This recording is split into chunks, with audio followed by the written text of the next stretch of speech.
Vamos continuar a falar sobre as condições e para introduzir, depois de termos visto os operadores de verificação e comparação, neste caso, de valores, vamos aqui introduzir aquilo que se designam pelos operadores lógicos.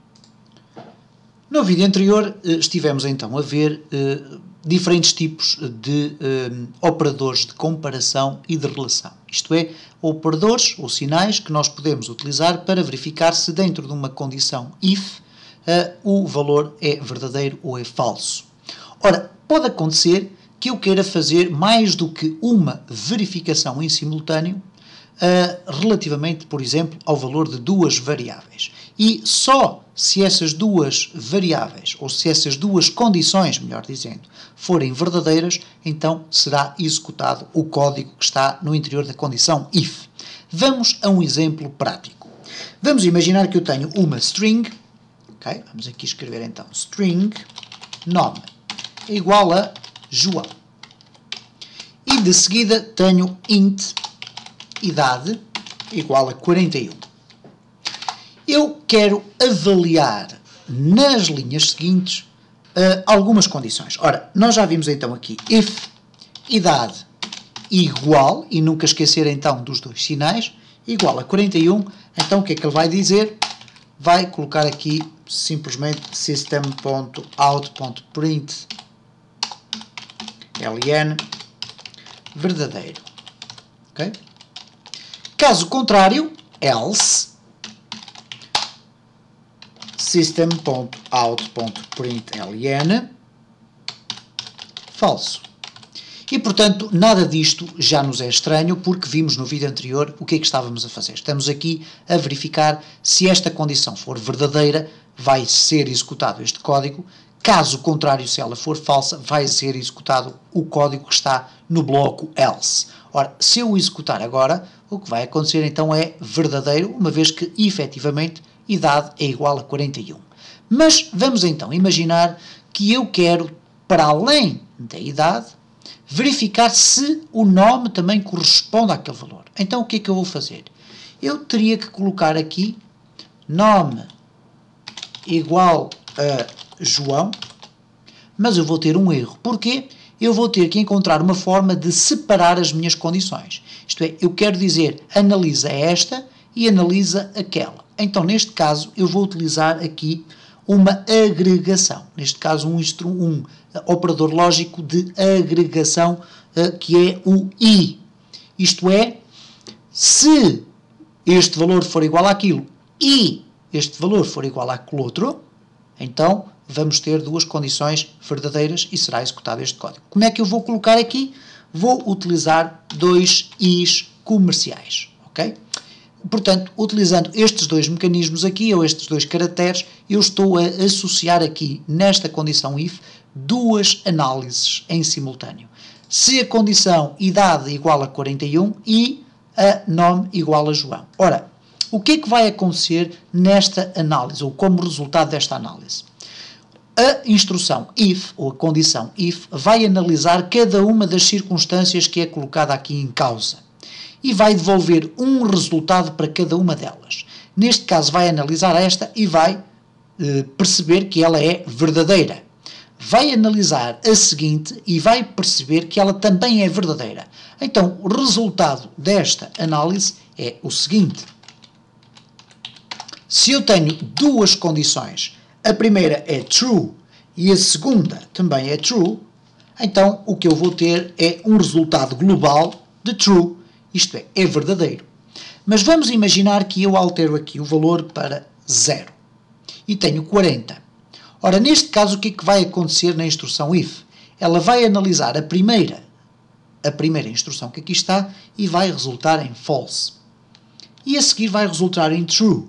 Ora, neste caso em concreto, qual é o resultado global? Será false. Isto é necessário que todas as condições aqui inseridas retornem um valor verdadeiro, um valor true. Portanto, se eu tiver este código desta forma, o resultado vai ser a execução do else. Vamos aqui testar e cá vai aparecer aqui o falso. Ok? Portanto, isto é muito importante. O mesmo acontece, obviamente, se eu colocar aqui 1 e escrever aqui João sem o til. o que vai acontecer vai ser falso. Porquê? Porque João tem util. O que quer dizer que o que nós colocamos aqui em análise foi um conjunto de duas condições cujo resultado foi true, isto é, esta é verdadeira, mas depois esta daqui é falsa. E então o resultado será false. Ok? E obviamente, por exclusão de partes, se eu colocar aqui, por exemplo, 47, vamos ter falso, falso, e neste caso, falso e falso será igual a falso. Ok? Portanto, a única circunstância em que uma condição if nos irá permitir executar este código é se todas as condições que aqui estiverem resultarem em verdadeiro. Correto? Se calhar não é assim. Ok, vamos explicar porquê. Eu aqui fiz exatamente o seguinte. Se idade for igual a 47 e nome for igual a João, então ele executa este código. Mas vamos imaginar que eu quero avaliar se um valor for igual a este valor que aqui está, ou então o outro for igual a João. Isto é, se um deles pelo menos for verdadeiro, o código é executado. Então neste caso eu não vou usar a instrução i, mas sim a instrução ou. Isto é, escrevendo o código desta forma mais literal. Se idade for igual a 47 ou o nome igual a João, então ele vai executar o código que aqui está dentro. Ora, como é que eu transformo esta condição aqui no interior do if? Vou alterar aqui os dois i's para duas barras verticais e que neste caso significam o sinal ou. Ok? Portanto, se esta condição for verdadeira ou aquela for verdadeira, automaticamente a condição total do if será o verdadeira. Ok? Então, eu posso definir isto da seguinte forma. Quando eu uso aqui o i, eu vou ter esta lógica de funcionamento. Todas têm que ser verdadeiras, desde que tenham o i entre elas, e para que tudo isto seja verdadeiro aqui no if.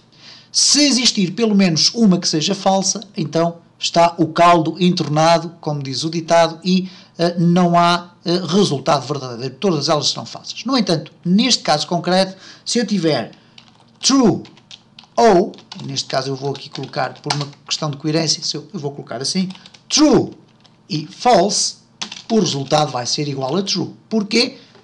Existe uma condição que é verdadeira, independentemente do facto da outra ser falsa. Se eu tiver aqui false e tiver true, o resultado será true, porque eu tenho a segunda que é verdadeira, e portanto a primeira é ignorada. Obviamente se eu tiver true, o resultado será igual a true, portanto neste caso verdadeiro. Eu tenho pelo menos uma delas é verdadeira, neste caso atenção, as duas.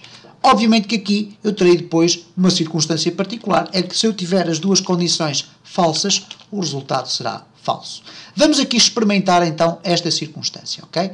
Eu tenho aqui os valores que eu agora vou aqui puxar ou copiar para baixo, ok?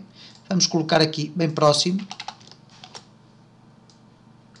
e vamos verificar então o funcionamento destes sinais. Ora, se eu tenho aqui João e tenho 41, vou até trocar aqui as próprias variáveis para podermos ter esta leitura. Idade aqui, nome ali.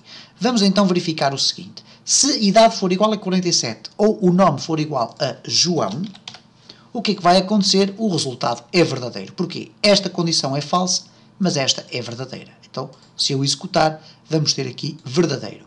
Se eu te retirar daqui o til e colocar aqui um A desta forma, o que é que vai acontecer? Ambas as condições são falsas.